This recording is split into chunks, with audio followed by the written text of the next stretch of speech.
Welcome to another episode of Don't Call It Small, and I'm your host, Natasha Foreman. If you don't know me and you have no clue what this podcast is all about, let me share a bit. I'm the CEO of Foreman Associates LLC, where we provide consulting, business support, and professional development services. And Don't Call It Small is where we talk all things business, share tips and news that you can use, and highlight the people and ideas behind the products and services that we buy. To learn more about my company and our team, please visit ForemanLLC.com. Hello everyone. I'm pumped. I'm excited. I want to share something with you. If you don't mind, I'm going to keep the music going. I hope that you're having an amazingly blessed day so far. I hope that even through life's storms, your vision is clearly focused on and hopeful for what lies beyond. I hope that you see challenges as opportunities for growth, failure as the stepping stone to success, and that what you believe, you will see, embrace, and achieve, whether good or not so good. Let's find a song, a phrase, affirmation, or visual that stirs up the joy within us so that we can shake off that funk that tries to smother and consume us. Whenever you feel that funk monster, yeah, I said it, that funk monster trying to get close and personal with you, turn on that song, recite that phrase or affirmation, or focus your attention on that visual image that serves as the funk repellent. Then raise your head high and declare your rightful place in this world, in your space, in your industry, and go live your life accordingly. I just wanted to share that with you. I wanted to start this conversation speaking boldly to you. And guess what? For me too. The words came to my heart, so I'm speaking them. It's weird, right? It seems like that would be something I'd close with, but I've just moved to just go ahead and speak these words now. So I want to shift our attention. Oh, I'm so excited about today's guest. You already know who it is, right? Oh, I can't wait. Let me share with you. I'm going to let this music go ahead and fan it out. All right. I have our amazing guest on the line right now. I first highlighted her, if you recall, in episode 6. And then I couldn't help myself. I had to shout her out again in episodes 14, 21, and I'm sure at least another episode or two, because through her, I've been connected to some other amazing women that I've also shared here on Don't Call It Small. And this woman, we've been friends now for over 5 years. We were neighbors. We first met during a meeting that we coordinated as members of a committee through our homeowners association, and we just clicked. And I've been waiting months for this opportunity to speak with her, to have her share some of the things that she shared with me, to connect more people with her. So I would love it if you would all join me in welcoming my friend and sister girl, Mrs. Billie Harris, to Don't Call It Small. Woo! Hi! Hello! Hey, Billie, how are you doing? Hey. I am wonderful. That was an amazing introduction, girl.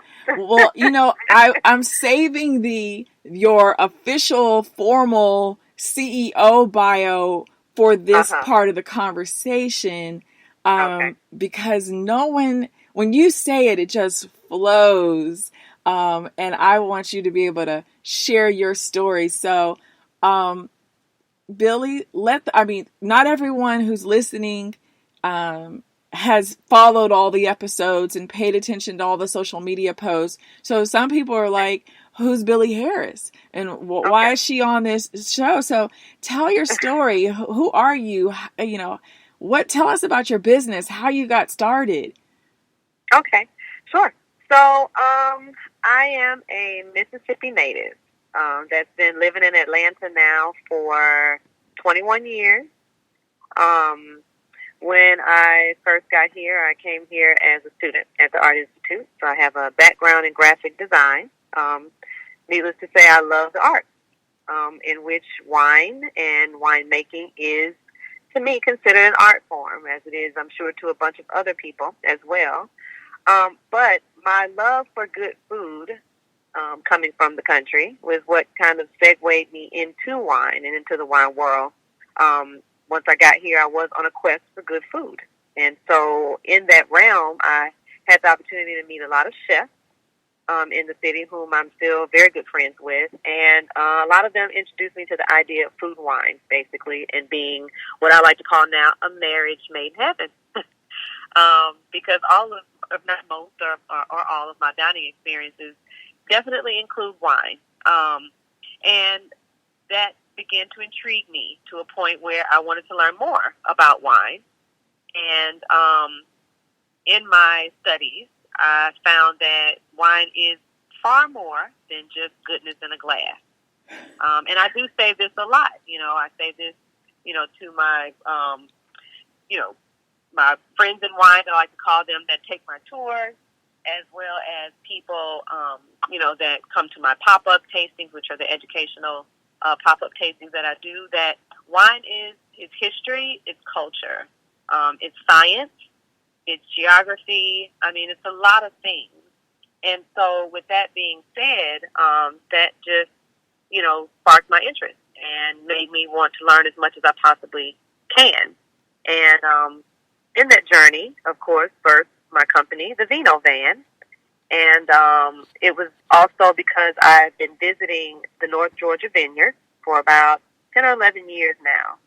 And going up there is beautiful up there, by the way. And I learned so much from the winemakers up there in North Georgia. However, in my journeys to North Georgia, I either had to drive myself, or if I was bringing friends, we'd have to rent a van, find a driver, and so forth. So I felt like, well, if this is something that I'm trying to find, I'm sure there are other people in the city, that are looking to do the same thing and are possibly coming up against the same things as I was. So I decided to just, create that, basically meet that demand. And so I decided to start the Vino Van, which is an all-inclusive wine tour company. And I take my passengers up to North Georgia to the areas of Helen, Cleveland, and Dahlonega.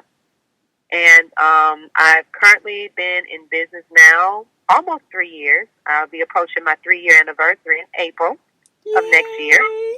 And right. And so, with that, with doing the tours, it's a lot of positive things that come out of that for me, as well as for my friends in wine, which are, AKA my passengers. Whereas it gives me the opportunity to learn more about wine when I go visit with them. And as I am basically educating them, about wine, it helps me retain that information as well. Repetitiveness is one of the ways that I learn best. And so I'm able to do that, through my company, for my, through my tours and my tasting. So, pretty much that was how the Vino Van came about. And, wine, as far as I'm concerned, wine is life.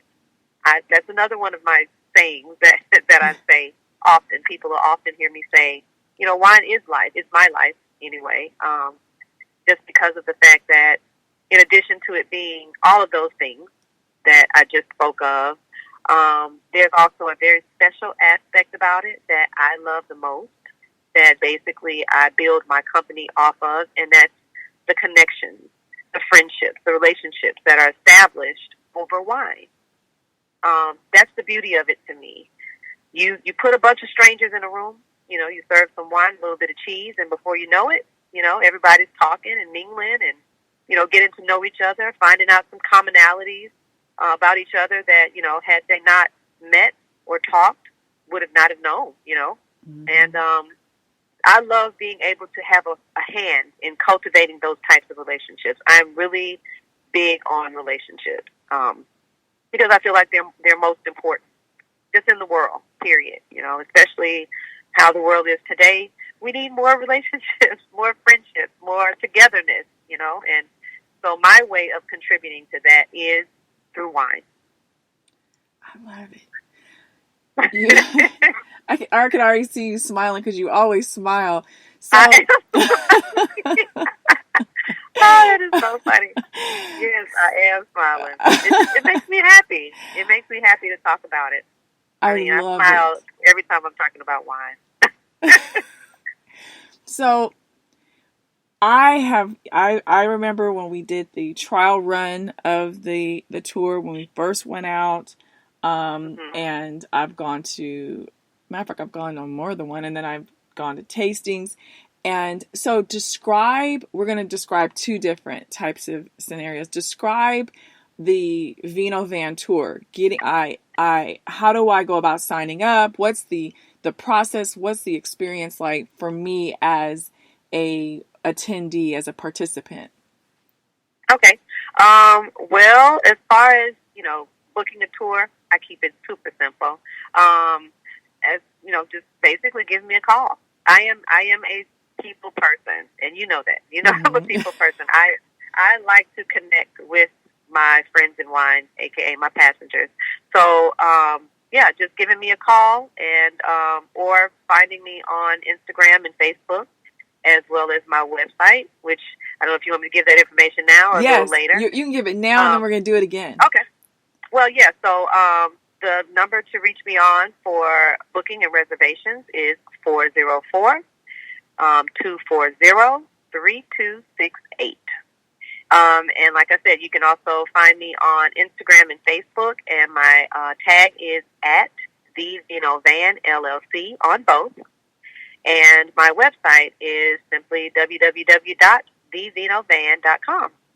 So either one of those ways, you can get in contact with me, and we'll get you, reserved and on your way up there to those North Georgia mountains. But so the Vino Van tours are all-inclusive tours. They are $148 per person, and that includes 4 vineyards and wineries, all of the tastings at each one we visit. It also includes gourmet lunch, snacks, bottled water, of course, your round-trip transportation, and also a choice between a carafe of mimosa or Bellini. Sort of like a little welcome aboard, before we get started. So the drive up is about an hour and 30 minutes, give or take. And the tour is a day trip.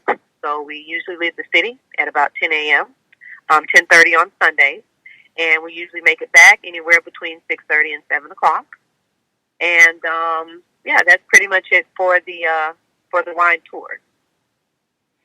And I will say, because there's always someone who does not really understand, who will say, what, only 5 vineyards? And I can say, of my times of going on these tours with Billie, some of you will not be able to hang past 2. Because I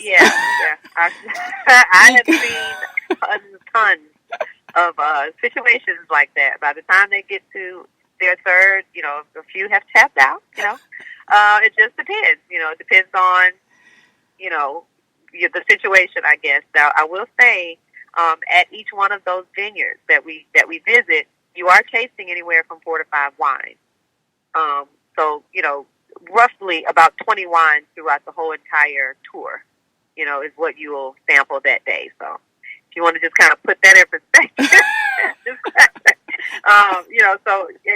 that's where the whole snacks come into play along the way that we provide complimentary on the van, because, you need something to kind of feed the wine that you're partaking in. But, that is so true. But yeah. So that is one of the things that I do offer with my tours. At some point, I was doing 3, but I kind of based it on what I was able to do when I would go up there with my friends, and it's always an option, especially for my private tours. If you don't want to do as many as 4, you definitely don't have to. We can customize. That's another thing that kind of makes the Vino Van really special, because we do listen to our friends in wine and what you all want out of your tour, and are extremely open to customizing it however you'd like.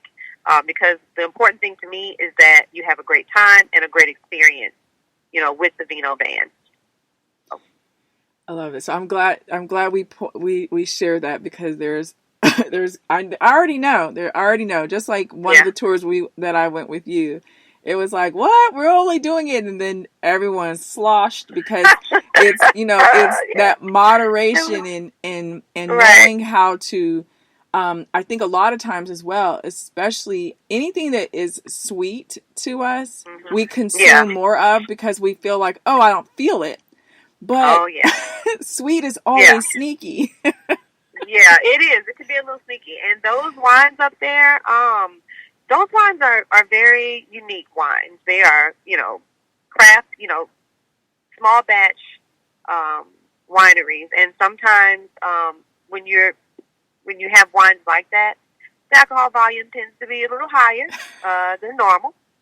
So if by chance they're thinking that about the more fruit forward wines or the sweeter wines, they definitely don't lack in alcohol content. No, That's for sure. they definitely have a kick. Something They do.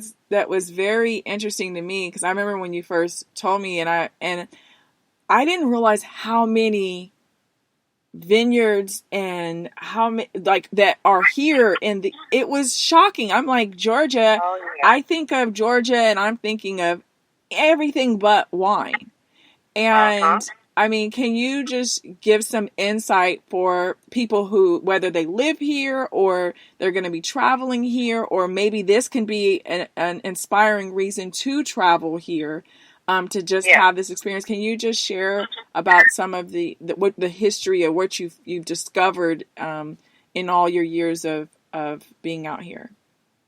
Okay. Well, yes. So when a lot of times when people do find the Vino Van out on social media or just happen upon my website or Google search or what have you, they are shocked to find that Georgia actually has vineyards and wineries.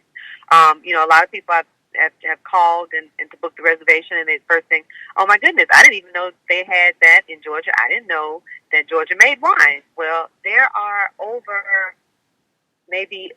45 wineries and vineyards within the state, and new ones are always opening up. I just visited some back in September of this year that were smack brand new. They had only been open a month by the time I visited them, and that was in Ellijay. So it's definitely, an up and coming place. Georgia, well, the state of Georgia is up and coming for all of these different vineyards and wineries that are now surfacing within the state. But Georgia, the wines or the grapes that they grow, in North Georgia are, certain types of grapes. Like one of the native ones are, of course, muscadine. Most people are familiar with the muscadine wines that Georgia produced. And at one point in time, that's kind of what they were known for. What I can appreciate and what I found over the years of visiting is that they begin to expand their portfolios and make other varietals outside of the muscadine wine, such as, Chardonnay and, even a Barbera. I've found at one of the ones that are actually on my tour, Bonita Vineyards. Other varietals that are fun and interesting is the Traminette. That's another one that grows really well. It's very similar to a Riesling, and can either be you can find it in a drier style or a more fruit-forward style, which is a lot of fun. But, all of these different varietals that they are growing up there grow really well, and it showcases in their wine anywhere from, Sauvignon Blanc to even a Saval Blanc, which is like a hybrid grape that kind of hails from France and has found its way, over here to Georgia and grows very well. It's delicious. So we have some special ones too, just as some other states do, that Georgia is known for, like the three I mentioned: the Traminette, the Saval Blanc, and of course the Muscadine. But I'm curious to see, like in the next maybe 5 or 10 years, how many more vineyards are going to pop up. And, based upon the plans that I have for myself, one of those may possibly be one of my own. Yes! So that is my ultimate goal, is winemaking. Hence, the referral to myself is Vinologist and not necessarily sommelier, because, a vinologist is basically someone who studies wine and studies wine making. So I thought that would be a more appropriate title for myself. So what's the difference between the two for someone that doesn't know? Well, a vinologist, like I said, studies wine and winemaking. A sommelier is more service-driven. The technical definition for it is wine steward, and that just basically means that they are either working in some sort of hospitality industry, whether it's a restaurant, whether it's a hotel, wherever wine is being served to people, like, as at some of the vineyards that we visit. The wine stewards are the ones that facilitate your tastings once we get you there. So they would be considered the sommeliers. As far as myself, I chose to go the route of more of the meat and potatoes behind wine, and opted out for the WSET certification, which stands for Wine and Spirit Education Trust. I'm currently a level 2 scholar, and with the WSET, we do get down to the nitty gritty. We discuss more of the history behind wine and winemaking. We get more into the different regions where certain grapes grow.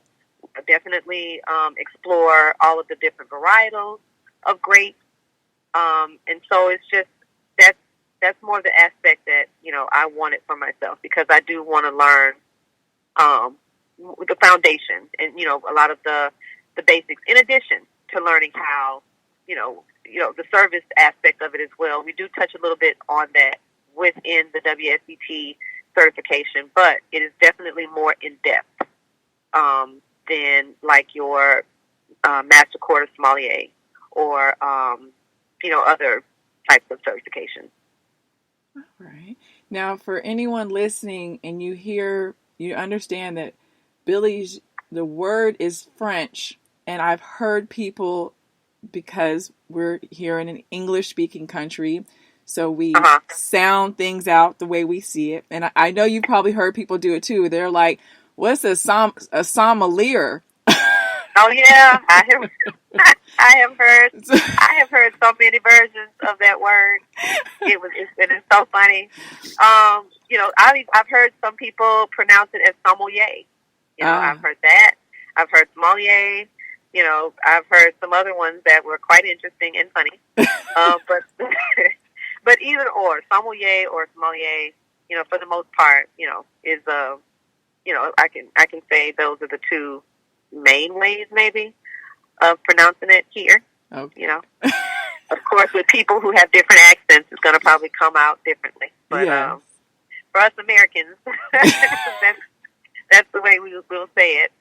That's the two ways we can say it without totally offending the French, right?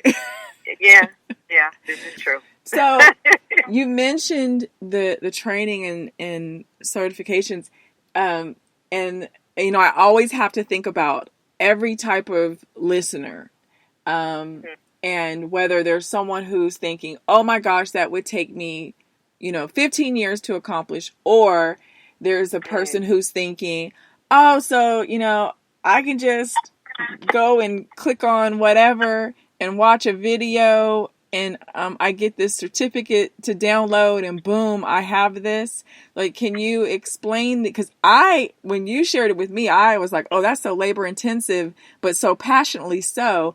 But can you briefly explain that so that people understand that, I don't want anyone to be scared away from possibly pursuing that. At the same token, I don't want someone thinking that, oh, I can just, go and download this certificate after watching a video or two.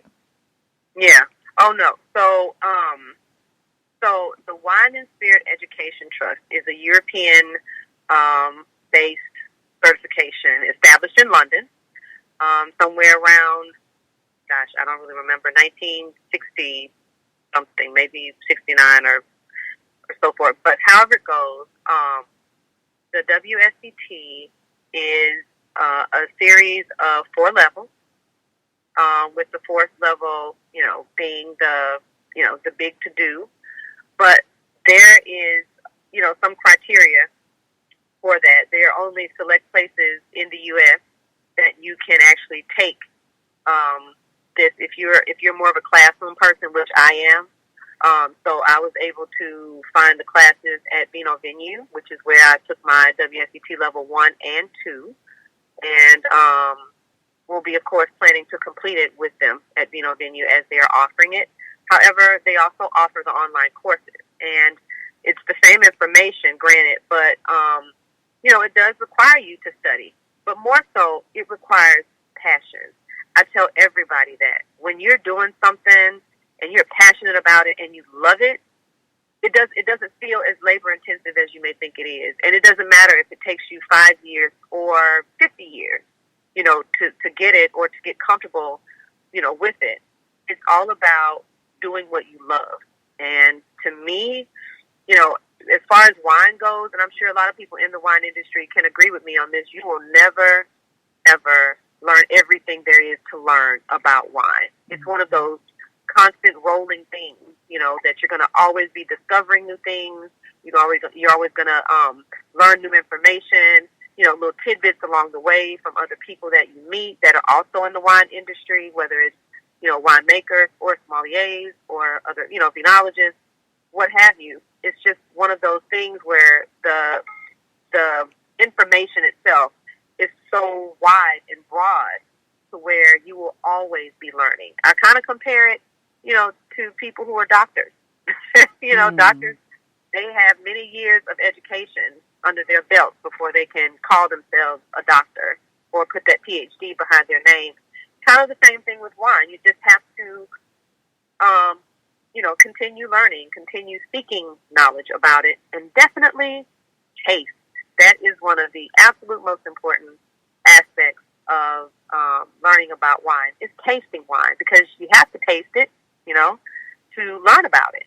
And, I that's one of the things out of, between the passion part, and actually getting out there and trying some new and different and interesting varietals outside of the norm, is always something that I encourage everybody to do. But it should not be an intimidating field for anybody, because it's just as much work as you would put into anything else. But the most important part, and what would make it special for whomever, is that passion and love for it.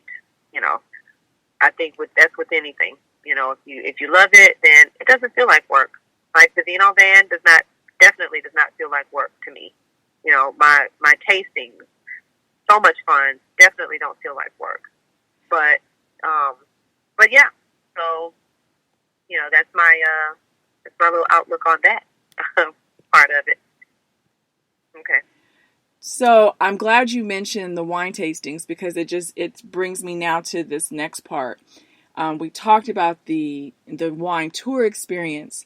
With the wine tastings, walk us through that, because I know that the combination of the two, where I was initially. Like, I was like, yeah, I'm really, I'm solid with the whites. I like my Riesling. And and then you started to, like, it was this relationship that you brought me through, where all of a sudden now my palate has expanded into regions that I never ever, I would have never said, oh yes, I love reds and I love, I love, all these. No, there's no way. I'm like, no, I'm good.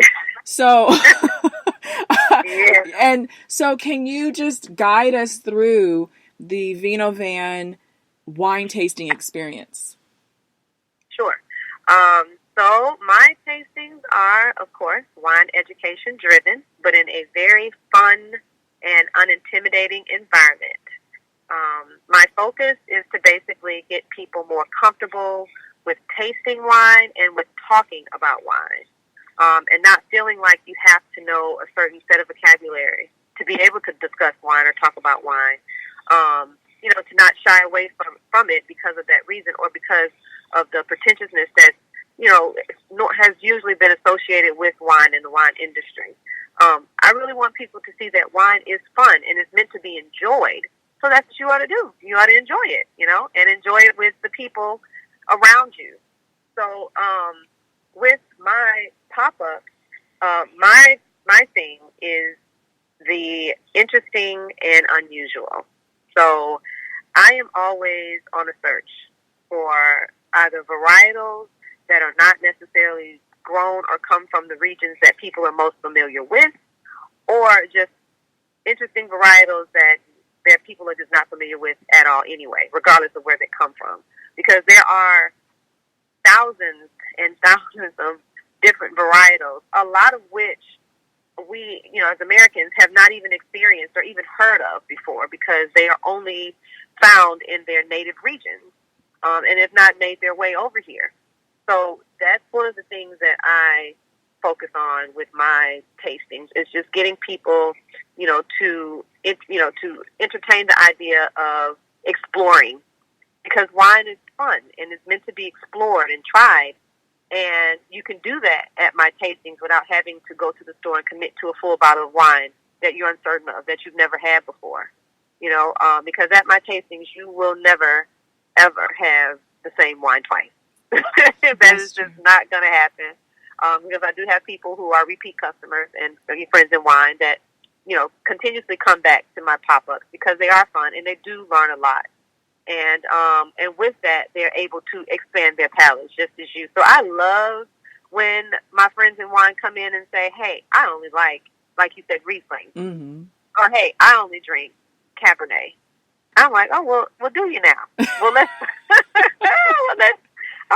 see how you feel at the end of this tasting, And by the end of the tasting, I knew it was going to happen. I hear wow, I really like this. Or, I never knew that this tastes like this. I always thought, this tastes like that.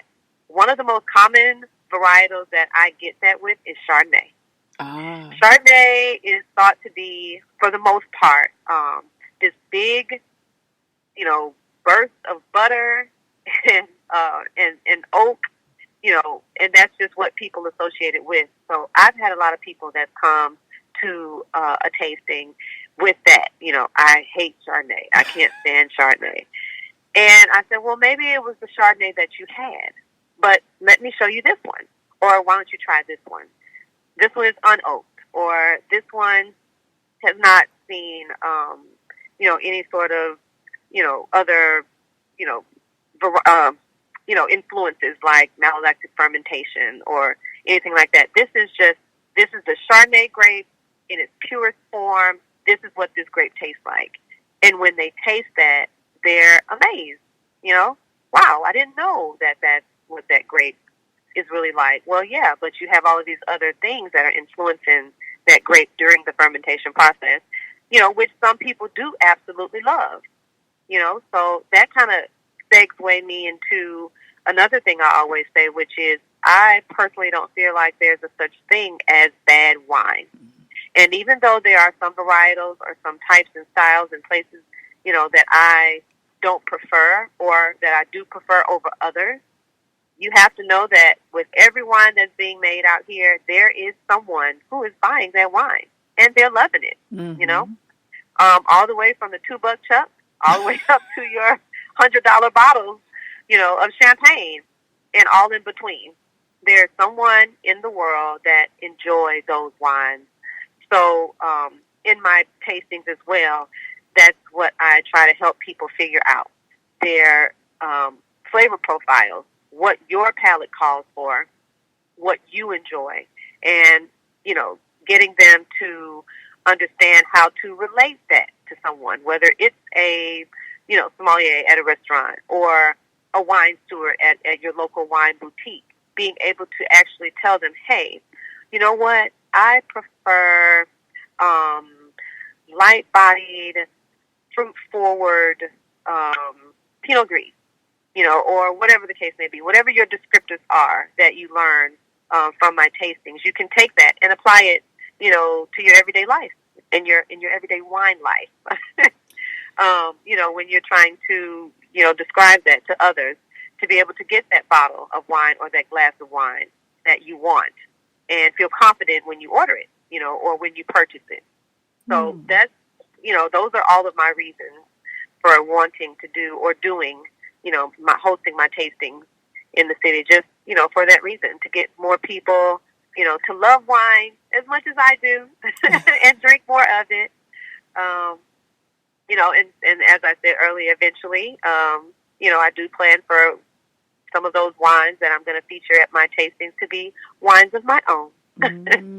And something else two things that came to mind was that something else I love is that when you're presenting these wines, you're letting us know the various, the local stores where you purchase them, which then inspires us to say, oh my goodness, I can go right here and I get this wine that I enjoyed. Then something else, which you mentioned about the bad experience with wine. I recall a few months ago, you and I went out to dinner, and the wine they had brought out, you knew instantly that the wine, like you knew instantly that it had been like you were like, the wine is off, something's wrong, and the server was like, no, and I was looking at him like, you don't know wine like this woman knows wine. There's, if she says that there's something wrong with the wine, and lo and behold, he goes back to the bartender. The bartender checks the wine, cracks open a new one, and then boom, and admitted like she was right. Like, can you just explain because I know you remember that night. I do. Yes, I do. And I have had a bunch of nights like that. What was eating it? Out What was it that you knew? What was it that you tasted or that you smelled? What was it? How did you know that something was not right with the wine? Well, I can definitely say that being able to pull those things from a wine, whether it's via your nose or your palate, comes from an abundance of tasting and just knowing that grape varietal and knowing what that grape should taste like or what that wine should taste like. And that really just comes from, experience and over a period of time, tasting around and, and just getting your palate and your nose familiar with what that varietal is supposed to, smell like, taste like, and even look like, because another one of the identifying factors, if you're, not sure about a wine and whether or not it's good or whether it's seen better days, it kind of, all of your senses play a part in there. You have to look at it and, check the color of it. Is it the color that that this wine is supposed to be? It does, what does it smell like? Do you smell something that is, maybe almost, and like when you're speaking in terms of wine that's been, oxidized or been maybe opened one too many times, it does tend to have a little more, I don't know, like funkier smell. It's kind of almost like a wet sock kind of. Got you. I know that sounds terrible, but that's another thing too. In my tastings, whatever you smell, whatever you taste, say it. There are no wrong answers. Everybody's palate and noses are different, so everybody's going to pick up different things. So that's just one of those things. And then, of course, after I tasted it, it may have had, certain characteristics that were not of that wine. And I knew it because I knew what that varietal is supposed to taste like. But, it goes back to, like I said, just in a sense, I guess, training your palate, and you can do that just by, tasting. That's really the biggest thing. Tasting and smelling. And so certain grapes, and you mentioned wine regions. Can you just briefly share about the wine regions and how something can happen? And especially if people are always getting the same, I buy the same brand of this, but all of a sudden you then drink a wine from a different region or, different, and then all of a sudden it has a different context in how you, like your relationship with it. Can you briefly explain the wine regions and I call it like a love affair because it is like this, I see wines like people. And so if you look at wines as people versus, where we're like, oh, all, but what we do with people, and I think this is exactly what we do with wine, we put this big category of, well, all African Americans and all Asians and you're like, no, that's one overarching category and we're all individuals. So can you share the regions and then kind of give us the experience as to why you should try from and travel. This is a great reason to travel as well. Yeah. Oh, it is. What better reason than to travel for wine? You know? It is like the absolute best. Yes, I definitely agree with that. So I guess when you're speaking in terms of, I like to just say same grape, different region. They will have differences in their characteristic profiles. For instance, most people would identify a Sauvignon Blanc as being full of like grapefruit characteristics, very grassy, a lot of citrus, and in their minds, that's most of the Sauvignon Blancs that I've tasted, that I've had. So this is what Sauvignon Blanc tastes like. Until you've had a Sancerre, which is the same grape, but coming from France, that region of France, it's not going to have, all of those types of characteristics. It will have some citrus, but it'll tend to have maybe like more tropical notes, and it's not going to be as, much grapefruit or grassy or, like that on the palate. But it's the exact same grape. It's just grown in a different region. So it's going to have differences. And that, of course, comes from the terroir, which just means, the soil that grape or that those grapes grow from. And then other things that you want to factor in is the climate and the weather, which are definitely two different things. Climate is something that is just native to that region. That's just what it's going to be. As far as a common characteristic of this particular region, of course, the weather varies. Some places may have like a really hot summer or bitterly cold winter. So that's the weather part, aspect of it. And all of those things affect what those grapes taste like. And because of the fact that you are in two different regions, of course, these three things, in addition to some others, are going to be different. And that's what's going to cause that grape to taste different. So that's why, I always encourage people to, do that whole experiment. Have some fun with wine and experiment a little bit. Grab a bottle of Chardonnay from California, and then go and grab a bottle of Chablis, which, is from France, and compare the two. That's another fun way to learn. Bring some friends over, have a little bit of some dinner or some snacks or something, and do it together.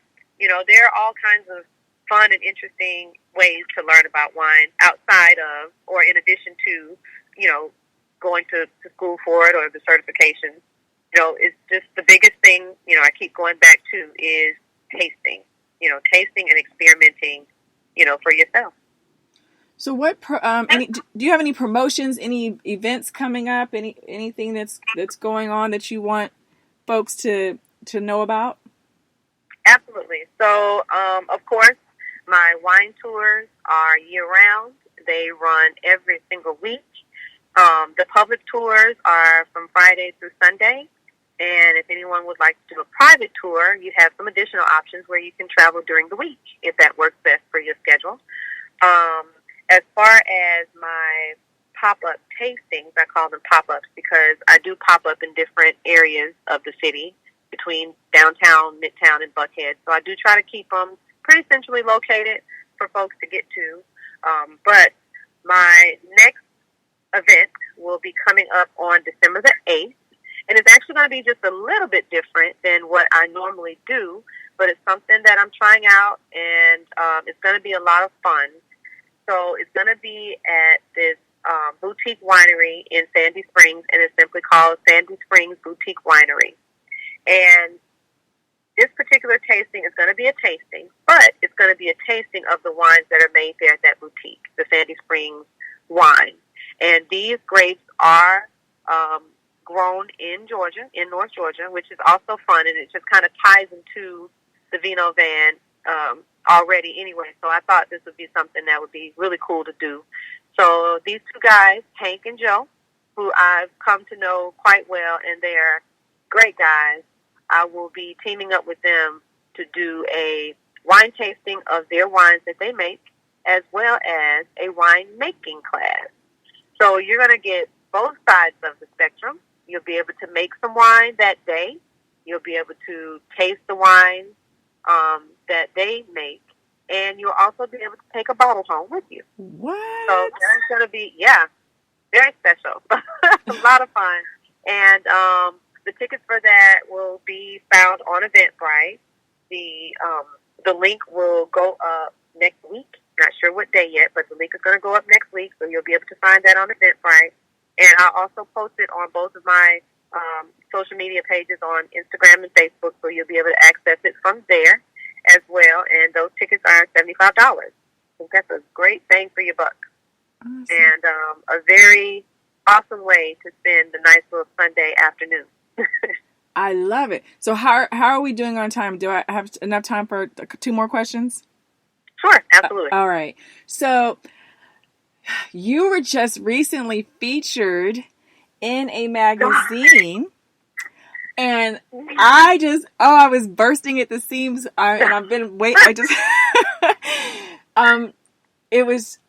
It was just so special to see it and to hear and to read it and to see how you were honored and the way you were honored. Can you share with our listeners about this magazine? And I love the fact, I'm like, when I saw, okay, I'll just let you share it because I'm about to ruin it. Just, can you share? I'm a big kid. You are fine, girl. I get giddy too. It's exciting. I'm bubbling up right now thinking about it. So, tell our listeners about the magazine, how you were honored, and what it means to you means for you to be honored in this way. Well, this is an article that was featured in the summer edition of Dining Out magazine. And a very dear friend of mine, Kelly Cornett of A Cork in the Road, which is also one of my friends in wine, wrote an article in the wine corner of this magazine. And she featured the North Georgia vineyards and wineries. And of course, from what she said, and I quote, "It's really hard for me to write this article, Billie, without including the Vino Van, because that's how the passengers get to these awesome places." So she asked me, if I wanted to, if she minds that including me in the article. Absolutely not. Definitely, please do, and please and thank you. And so the vineyards that are featured are vineyards that I do visit on my tours, and I was able to connect her with the winemakers at these places, so she was able to interview them as well for the article. And I was included in there as well. And it just basically talked about, my company and what we do and how we connect passengers from Atlanta to the North Georgia vineyards. So that was really special. That was a very humbling experience for me, because in addition to the article, I also was able to put my very first ad in a magazine that I've ever done in life. And so the ad is also found in that magazine as well, and it just has all the details about my wine tour. Yay! And in addition to that, you are also the recipient of the McBride Sisters She Can Professional Development Conference Award. Yes. Good. Oh, girl. Yes. Listen. That was awesome. I mean, it's just, everything is just being heightened for me right now. Like, this year, I am going out with a bang. Moving into 2020. But, so I applied for the scholarship some months ago, and I did have to write an essay, and I had to talk about my influence on the wine world and how this scholarship would, in turn, help me to be even more of an influence in the wine world and, advance as far as my wine education. And so this, of course, will be used for my WSC3 Level 3 certification. And so also, along with the article, I had to submit some letters of recommendation, which I got one from Kelly Cornett that I just spoke of, from A Cork in the Road. And then I also had another letter of recommendation from my teacher and mentor, Nancy Waldeck. And Nancy is very special to me because when I first started learning about wine, the very first class I ever took was Wine 101. And I took it through Emory University's continuing education programs that they have, and she was the teacher. And I just really, thank her very much for, just feeding the spark that I had at that moment, and allowing it to turn into what it is now by, making my experience in her class one of the absolute best. I learned so much, and I continued to go back, to her classes whenever they were being offered until I finally, felt comfortable enough to make it to try the next step, which was the WSET Level 1. So I really appreciated both of them for their continuous support of me and encouragement, and for writing those letters of recommendation for me. So, in addition to the essay that I wrote, that also, helped with the, I guess the determination, for others to see, what I have done and continuing to do, in the wine industry and what my intentions are. So that was so exciting. I was full. When I got that email, I just burst into tears. Happy tears, of course, but I screamed. My kids looked at me like I was crazy. Blaze came running downstairs. He was like, what is happening? I'm like, I want the scholarship. And everybody started jumping up and down. It was just one of those moments. My kids, just seeing my kids' face, because they know how hard I work, to try to, stay successful in this industry. And they've heard some of the stories and some of the things that I've come up against. They've been there the whole entire time watching this unfold. And for me to accomplish this was, just as exciting for them. And that was a super special moment. Everybody hugged me and, we're so proud of you, Mom. And to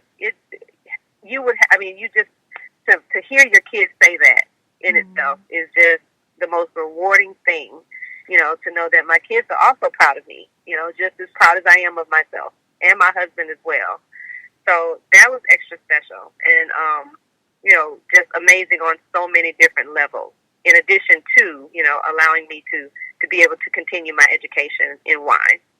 So, yes, thank you so much, McBride Sisters, and also thank you to the Women of Divine and Spirit, because that was the foundation that this scholarship was through,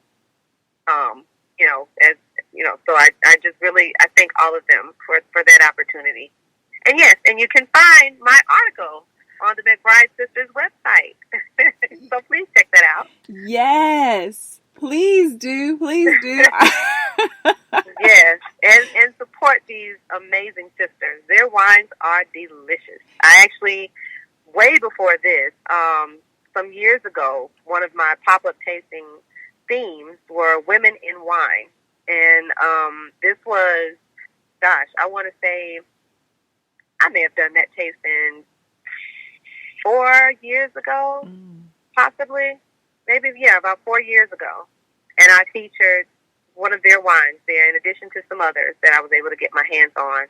But that was another thing that was encouraging to me, because during that time, and when I was scrambling around the city trying to find wines that were made by women, it was not an easy feat. It was not as easy as, finding the wines for some of my other tastings. I had to, basically scour the city. I'm calling stores. I'm like, hey, do you have any wines that that are made by women that you sell there?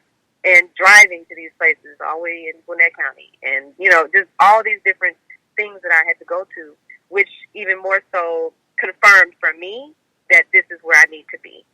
Yes, we need to, as women and women in the wine world, continue to make our presence known, and follow our passions and make, delicious wines that everybody can enjoy. So, so the journey has been so rewarding. It really has. I feel myself tears. I guess I'm gonna cry. But yeah, it's just thinking about, years ago, as a little girl growing up in Mississippi, if anybody would have told me that I would have been in this industry, in the wine world, and doing these things, and you know, and being hopefully an inspiration to other women that are interested in doing the same thing, I just wouldn't have thought that this would have been what it is, you know. So, but I am very grateful and very happy that this is the turn that my life has taken, because this is where I'm supposed to be. And it fits you. It literally is just, you know, some people, they have careers or they have businesses or however you want to look at it. And you kind of wonder how it fits. Like, how did they fall into that? But it is literally as though it was like, yes, it just goes hand in hand. You are wine, and wine is you, and how you bring people together. You've brought so many of us together through wine, and it has been an amazing, and it's an amazing thing. I just can't describe it other than you have helped people to form and strengthen relationships, because life really is about relationships. And I truly value it. And like I said, I've met so many different people who I probably wouldn't have met. Like, I'm like, you know, and I'm like, and to have those connections and to see them at your home or at an event and to connect with them. And now I connect with them on social media, and then to have the honor and privilege to share some of your friends who I have been able to connect with. And I'm like, and it's so beautiful. It's absolutely beautiful. It really is. So, you know, I already told you that I'm not going to just limit this to one interview, because I can't help but to talk to you. And one of the things that I want to definitely be able to do on a future conversation is, not too long ago, I watched this documentary. It was on winemakers and vineyards in France and other countries. But this particular thing was about some of the resistance and some of the issues that are going on in Bordeaux. And so we're going to come back together so we can have a conversation about these ups and downs of what's going around the globe, and understanding that every bottle that we buy, how it impacts, you know, not only just possibly a vineyard, but how it can impact an entire community. Or, you know, you're like, and I never thought about some of these things. So I look forward to that. Now, I'm not going to hold you any longer. I want you to share your contact information again. Oh, no, there is one thing. I already know there's going to be one person that's going to ask, is she hiring? So let's just, are you hiring? Well, I am definitely always looking for drivers for the Vino van, my chauffeurs, who, you know, simply have a love for people. You know, that's one of the number one requirements for the Vino van. You do have to be a people person, because that is one of the things that the Vino van, you know, stands for. We stand by, you know, our customer service. It is all about my friends in wine who board the Vino van. It is all about my friends in wine who attend my tastings, and making sure that they have the absolute best experience that they have ever had, and that they walk away with, you know, newfound knowledge, a new outlook on wine, or maybe if they're already interested in wine, just a greater love for it. So that's one of the things that's important to me. You know, when I'm looking for someone to bring on a team with me, loving people, loving to meet new people, and, you know, even build relationships, because I do have passengers that are also repeat customers on the Vino van who request, you know, certain drivers or what have you. Hey, well, when we come on this tour, can we have such and such again? Of course you can. You know, it's like, so that says a lot to me. You know, that they are also building a rapport, you know, with the people that are in the community that are, you know, choosing the Vino van for their wine tour experience. So yes, and you know, they can of course give me a call. I'll give my information again once more. So, yes, please do. Yes, so for, you know, for wine tours, wine tastings, both public and private, as well as any inquiries for being a part of the Vino Van team, you can reach me at 404-250-3268. My email address is the Vino Van LLC at outlook.com. My social media tags, once again, on Instagram and Facebook is at the Vino Van LLC. And lastly, my web address is www.theVinovan.com. So any of those ways, you can definitely reach me. And don't be afraid to call. You know, a lot of people, you know, they do like email. Email is convenient for a lot of people. And that's cool if that is the way that you like to contact me. But, yeah, I like to hear from you. I like to talk to my passengers. I like to get a feel for them, what they're looking for, what they're trying to accomplish in their wine tour. So I always encourage conversations. And then nowadays, of course, we are in the age of texting. So that could possibly also be an option, you know, once we've made contact moving forward, if you have any other, you know, questions or what have you about your tours. So, I mean, I always allow myself to be reachable, you know, to my friends in wine.